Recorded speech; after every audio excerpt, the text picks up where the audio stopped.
Hi everyone, it's Car Park Keith again, Trellisk Hospital. Right, as you know, I only like to do these when I've got something to say, or some news, or whatever. Right, where do I start? Start at the very beginning. Okay, right, last one I was a little bit down, if you remember, because uncertain about what was going off and why. And I was scheduled for a CT scan and then a visit to the oncologist to talk through my troubles and woes. Well, today, 11th of September, I've just had my CT scan, went this morning for my bloods at the GP's, and next Thursday, 18th September, I see the oncologist in the morning, at which I should get the results. So I'll know if it's a disaster or if it's all good. So 1 week to go, countdown. Right, next thing is, I've had my years lowered look. Shout out to Karen. Thank you, Karen. Lovely. Just how I like it. I like this since the chemo, because I went down to nothing with chemo, and I like it short ever since. Yeah, so thanks, Karen. Lovely job. Number one, back and sides, and just as short as possible on the top. As short as you can get it with a hand cut. Right. Yeah, so that's that one. Right, other shout out is to my daughter-in-law, Jess. I've just spent a couple of hours with her, because the CT scan, you inject you with radioactive material and you've got to wait 3 hours. So I spent it with her. She's been having severe pains, bless, in her stomach and her guts. She's on morphine. Yeah, so shout out to you, Jess. I'm sure that, you know, you'll, with the doctor's help and everything else, you'll get home. And then you'll, you know, do your best to wean yourself off the opioids. Yeah, so, yeah, keep your head up. You'll be home soon. I'm sure that's what you prefer. Right, the next, and this will, excuse me, this will take a little bit of time, but hopefully all you sufferers out there, if you're new to the channel, I've always said that, you know, I tell it as it is, what experiences I've had, good or bad, and, you know, at the time, I mean, I literally do these as soon as possible after an event. Like I've just had the CT scan, I've literally just got in the car. No script, so I just talk from my heart. Some people might say from my backside. So, anyway, yeah, shout out to Pat and Pete. Right. And so my next sort of whatever 10 minutes is going to be designed, or hopefully will help Pat and all you subscribers out there who are religious. Say a prayer for her, and hopefully it'll help. I don't know. I'm not strongly religious, but you know, she needs all the help she can. We've been friends for a few years, met them down in the campsite in Spain, and they had a massive motorhome, like a single-decker bus almost. And then I found out that with Pete, I'd got sort of, I'd worked at the same place that he did. So we got commonalities, let's just say. Right, so, Pat. Know what you're going through, lass. So, right. So I'm going to try and do this, you know, what you're heading towards, where you are, what you'll be fit. There's people walking by, so I keep looking, so I do apologise. Yeah, right. Bottom's dropped out your world, Pat. You've been told you've got cancer. And I hope you don't mind me saying to the sort of listeners, lung and liver. Right. The trap door opens and you fall through and you're grasping. You don't know what to do. It's a terrible time. But you will come out of it. You'll climb out the trap door, and you'll find your level, your balance in life. Right. First thing, what you're heading towards is that you'll be heading towards some sort of treatment. The doctors will do that treatment as soon as possible, because they're very good with cancer patients. They know what is involved and what you're going through. But there's things they need to do before they can determine what you need, what's best for you, because you're an individual and you could talk to other people like you and you'll get all different stories. Right, one of the tips, what you're heading towards is if you have chemo, potentially radiotherapy, you could have immunotherapy. A lot of these things attack your immune system and put you in a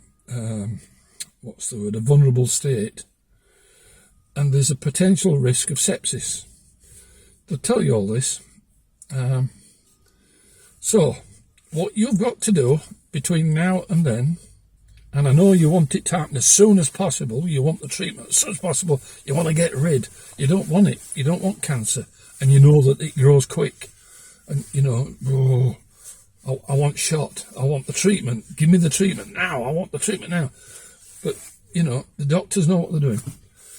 So, risk of sepsis, teeth, abscesses. If you've got abscesses in your teeth, get them sorted. Go private, pull the teeth, whatever. You need to get your general body health 100%. If you've got a urine infection, you've got bacteria inside you, and if you've got cuts on your hands that's infected, all those sorts of things, get them sorted, get them healed. If you've got a nasty cough, if you're bronchial or whatever, you need to be talking to your doctor, antibiotics or whatever. Sort your health out, get your health as strong as possible in preparation for what's ahead. Right. When I first got diagnosed, I found out this, and basically I got an abscess, it wasn't that bad to me. I mean, I was coping with it.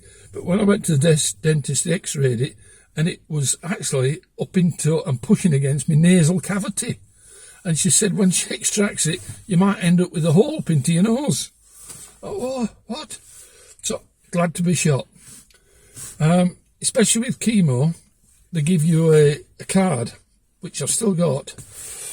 What we call it? Neurogenic sepsis, I think it's called. Hang on a minute, I still carry it in my wallet. They tell you you've got to carry it with you in case you collapse or whatever. Hang on a minute. Oh, yeah, there it is. Neurogenic sepsis alert card. I don't know if you can see that. Yeah, right. What that does, it entitles you to jump the queue at A&E, get immediate attention, to get a bed, and basically get emergency treatment at any hospital. But you see, they've got it all sussed. They know all these issues, and they'll basically handle you. Right. So, you've been told you've got cancer. So, you've got the first stage over with, which is to diagnose that you've got a cancer. Now, there's more than one type of cancer. With prostate, like me, I think there's 8 or 10. And each one has its own characteristics in terms of how aggressive it is, how fast it grows. Some of them, like the really, really bad ones, and I'm trying to think of the name of it now. Anyway, irrelevant. But some of them are nasty and literally will, you know, get you basically within a month or two. Doubtful that you've got that. Very rare. What they have to do is, you've got a diagnosis, so they now need to know what type of cancer you've got, what model, what make. So they have to take a sample of the tumour or tumours, biopsy. And I know I've just had a WhatsApp to say that, you know, you've been talking to Macmillan and they've explained about biopsies. Good. Right. And what the doctors are doing is that they're finding all the information that they need to actually be able to give you a course of treatment, not a course of treatment, that's wrong, but chemo brain, a regime. They're coming up with a regime, right? And the way that they do that, they have to get all the ducks in order. You've got cancer, biopsy. They find out what type of cancer it is, and depending on what type of cancer it is, if it's a really aggressive one, they'll have you in emergency. They'll be doing everything they can as fast as they can, and they'll get you treated as fast as they can to give you the best chance of survival. If it's a less aggressive, they won't rush so much, because obviously they've got other people that are more priority and they need to get them in first. Excuse me, it's raining. So my cancer was adenocarcinoma. 98%, I believe, of men with prostate have adeno. And I nearly got the nasty one then. Anyway, and it's not that aggressive. It's not, obviously it's a cancer, so it's gonna do its thing if you let it. Right. So I'm not an oncologist, so I don't know what types of cancer and how aggressive they are, whatever, because I've not looked into it for long and living. But what they'll do is that they'll find out what type it is, and from that they'll have an idea of what medication they need to actually treat it, to attack it the best way. Right. Once they've got all that information together, and it's absolutely bowling it now, dear me. I don't know whether you can hear me because it's making the right noise. Blimey. I'm glad I'm not out in there. Taking my mind off it now. Yeah, right. So what they do is that they have a team of people.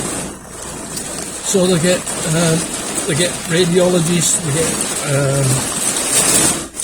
oncologists, surgeons, doctors. They get a whole team sit round the table, and it might be twice a week or once a week. And there's a name for the actual meeting. And what they do is that they put on the table your file, which says, right, we've got a lady here, she's such that's old, she's, this is a medical history, she's got lung and liver cancer, and between them then they argue and discuss on what is the best for you. And so you've got a whole team of specialists working in your favour, giving you the best treatment they possibly can. Now, what they do then is that once they've come up with what they feel is the right option, and there might be more than one option, what they do then is that they'll invite you in, and Pete can come along, and they'll sit down with you, and they'll say, right, we've identified your cancer. It's this type of cancer. We know that it's non-aggressive, or we know that it's very aggressive. Don't know. Depends on what they find out. The other thing they need to do is they need to find out where the tumours are. Now, they've obviously done some sort of scanning to find out that you've got the ones that you've got, but they might need to do some other scanning to find out if it's elsewhere in your body, one in your brain, in your colon, you know, it could be intestinal, it could be in your stomach, it could be in your lung, in your throat, it could be anywhere. So they'll have scanned you to make sure they know exactly how many and where they all are. Right, so they'll sit down with you, and then it is your choice. You decide. Nobody else. They'll come up with a proposal. You have the right to say, I don't want any of that. I just want to walk away. Leave me be. I'll take some drugs to handle the pain, but I'm on my way. You've got a right to do that. And obviously, between you and Pete, you need to discuss that. But they might say to you, right, well, we want to give you radiotherapy. We've got these medications and these are the side effects. And we know that these medications work. And we're not proposing, they might say, we're not proposing to give you chemo. They might say, well, we're not going to give you radiotherapy because of where the tumours are. We don't want to radiate that area because it's dangerous. So they might say, we'll give you chemo. Right, with me, they gave me first and second generation medication, which attacks the cancer cells that have mutated and are potentially further down the line because it's spread out into my body. I've got 7 tumours. And there's too many tumours to radiate. The limit is 4. They can do 4. Any more and you overdose on radiation, which is no good for your health. So they give you what they call combination treatment. First and second generation tablets, medication and chemo. And put me into remission. Alright? They may offer with you because of, my tumours are on my spine and things, inoperable. Can't be operated on because they're in dangerous areas of my back. You might be with your lung and liver. Now, as I know that with prostate cancer, the prostate cancers love to go to the bones and the lymph nodes, and it's gone in my lymph nodes. And in the lymph nodes, it uses the lymphatic system around your body to travel. So that's by the lymphatic system, it will go around all my body and I'll end up with tumours all over the place if I allowed it to. Right, but with prostate cancer, it can go to lungs, it likes to go to my lung, it likes to go to my liver, just like you. Hey, yeah, we're a great couple. Right, so, now what they say with prostate cancers is that the lung is highly treatable, the liver is the more dangerous one. Now, I'm not trying to frighten you, I'm being straight John and honest. This is what I know. Whether I'm right or wrong, I don't know. But you can talk to your oncologist yourself and get their opinions. The way I understand it is that your liver, because of what it does in your body, filtering blood, helping you digest, storing certain fats, immune system, it does all sorts of things. So it's an important organ. So your liver is your crucial, as I see it. I'm not a specialist. I apologise, I could be wrong. But your liver is your main item that you need to sort. Now, what you'll find, it took me about 6 weeks from the start of the process to the point, literally, I sat down with the oncologist, excuse me, and he says, these are your options. And I'd already worked it out what I want. I says, right, fair enough, I want chemo. And if you hadn't been offering it, I would have been asking for it. And I want the first and second generation medication. I'd already decided by my sort of looking into it. And literally, within 2 days, they got me into the chemo ward and they were giving me the first dose. Right, so that's how, once they know, they move quick because they know that you need to be tackled, it needs to be sorted. In the meantime, you'll be thinking, oh, I'm desperate to get something moving. Why are they taking so long? You know, why have I got to wait 3 weeks before I get another scan? Why can't I see the oncologist now? They've got to go through that process, that identification process I told you about, what it is, what type it is, where it is, and then they have to agree the best regime for your treatment, and then they have to agree it with you. Your choice, right? That's why I always say your health is your responsibility, nobody else's. Now, obviously, it's between you and Pete, and I'm hoping that other sufferers, that if they're watching this, are learning by what I'm saying. This is my experience, nobody else's. Nobody's told me this. This is my knowledge from what I've learned in the last 18 months. Right. The other side to this is that you've been put into this situation unwillingly, excuse me, and it gets to your brain.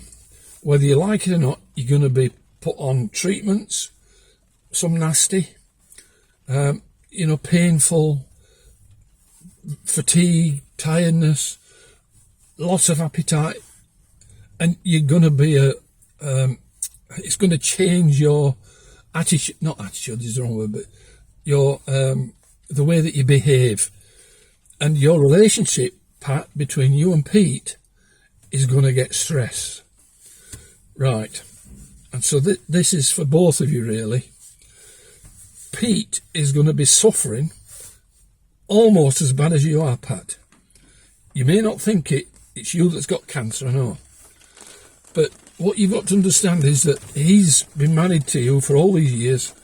He's worried as hell about you, and he's going to be trying his best to help as much as he can. So, and it's difficult because he don't know how best to do it. He don't know whether to back away and, leave you quiet, or come up and give you a hug, a cuddle, or whatever else. And I mean, I've been through this. So what will happen is that you will, you'll go through all sorts of mood swings, and you'll be nasty, bugger off, I don't want you, because it's getting to your brain. Right. You've got to be prepared to know that it's the cancer that's causing you to behave. And Pete's got to understand that, and I'm sure he will. But what you've got to be prepared to do, Pat, is go to Pete and say, I'm sorry.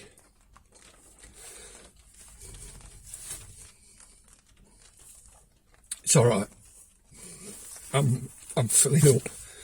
It's because of my tablets I get very emotional. Because I know the feelings, I know what it's like. So you've got to, and what you've also got to do, you've got to appreciate him. And you've got to say, oh, thanks, Pete. Oh, I do appreciate that. And there's got to be times where you go up and you give him a big hug, and say, I'm sorry, I know I've been, a rotten bugger for the last day too. And Pete, you've also got to break through that barrier, because Pat will build up a defence, and you've got to be prepared to break through that and go up and give her a big hug.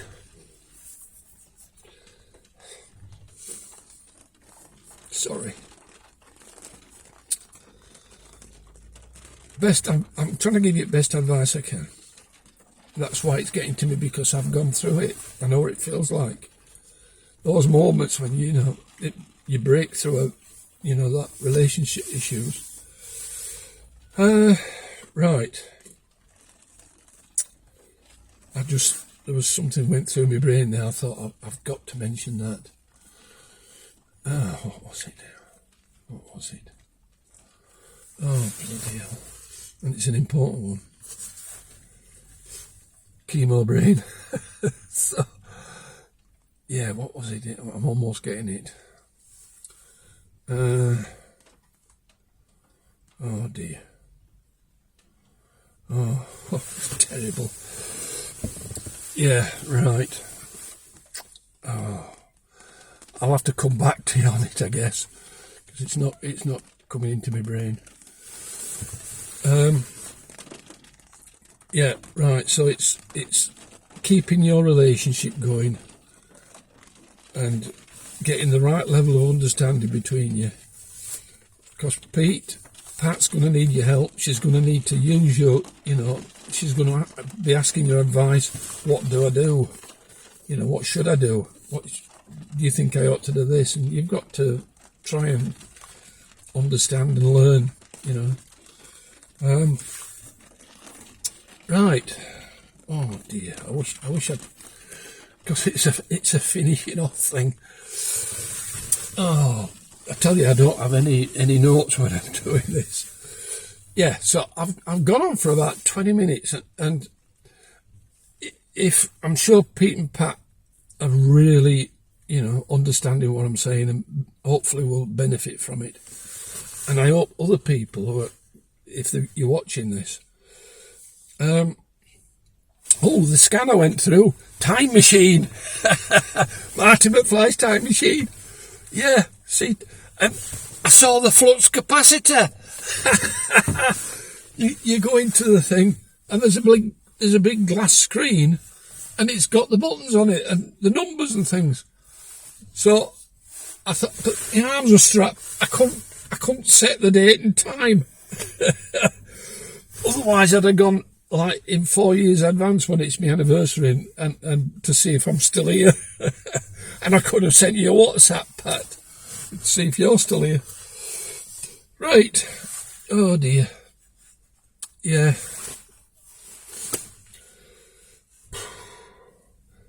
Okay. I'm gonna, if I think I'll have to do a short for you, Pat and Pete, and for everybody else, but right.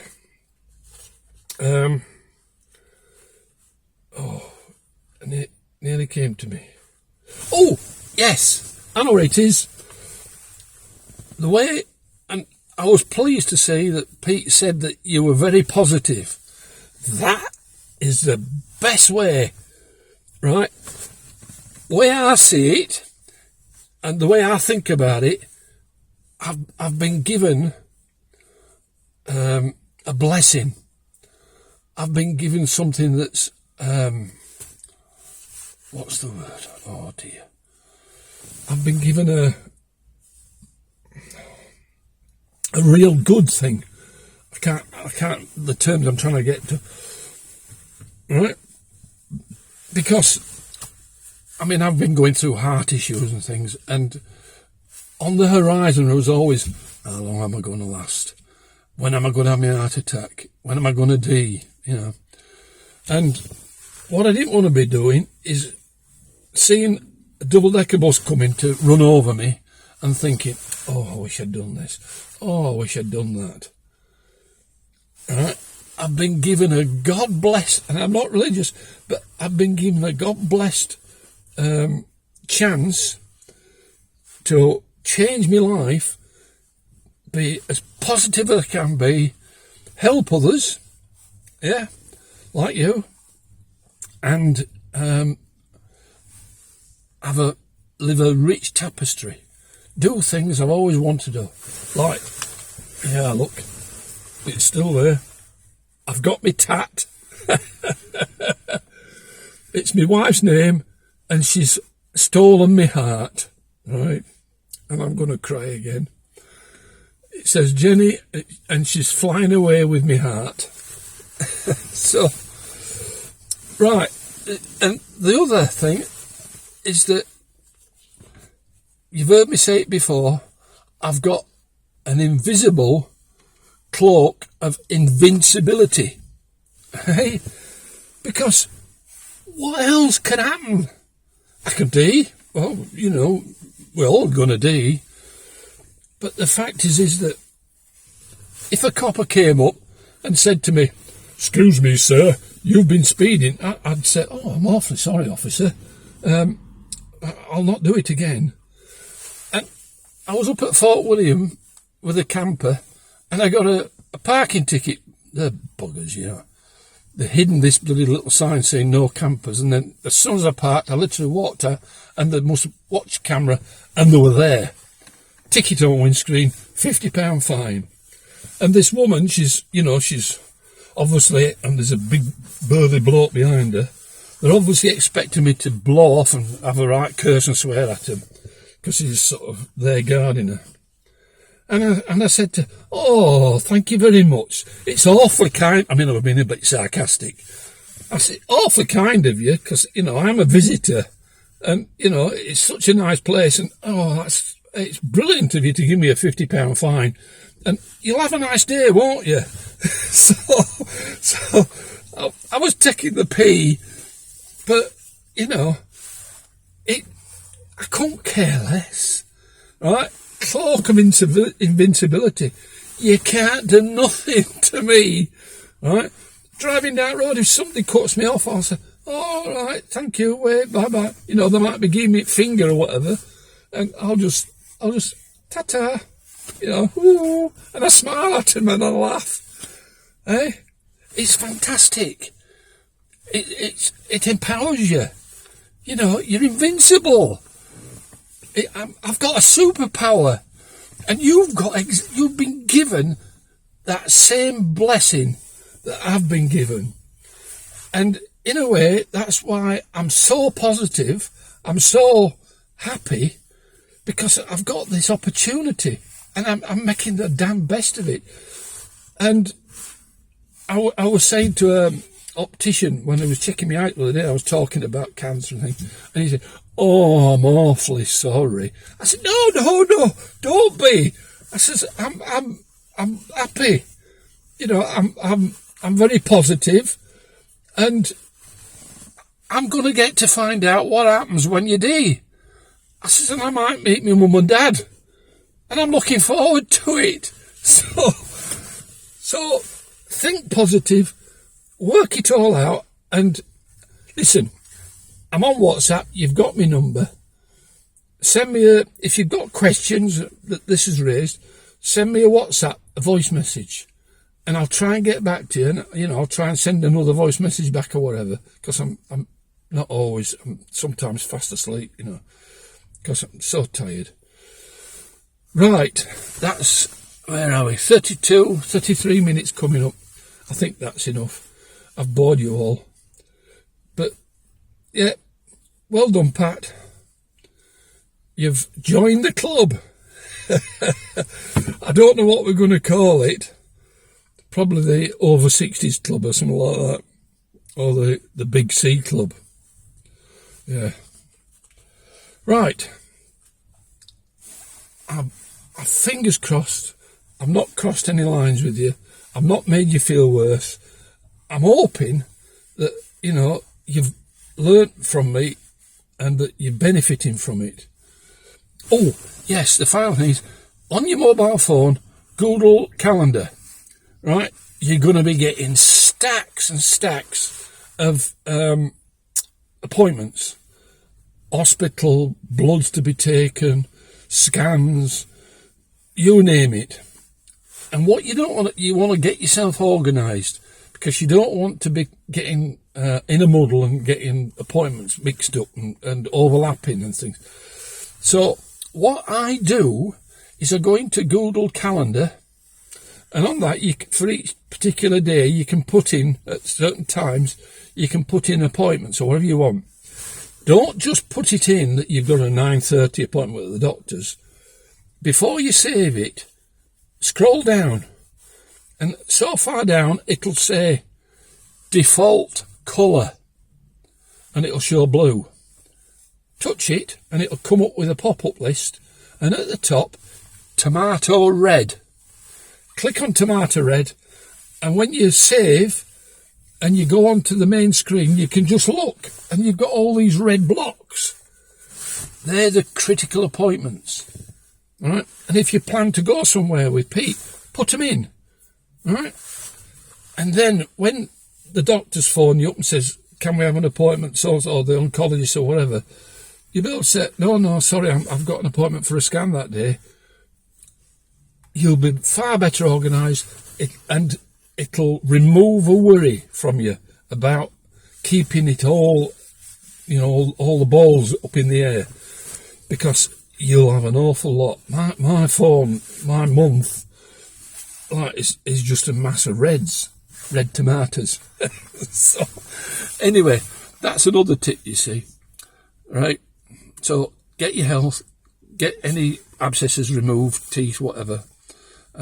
Any, urine infections, get it all sorted before you start, because a lot of these will actually destroy your immune system. And I can talk to you that in detail, but anyway, enough's enough. Right, that's for me now. Life's a rich tapestry, Pat.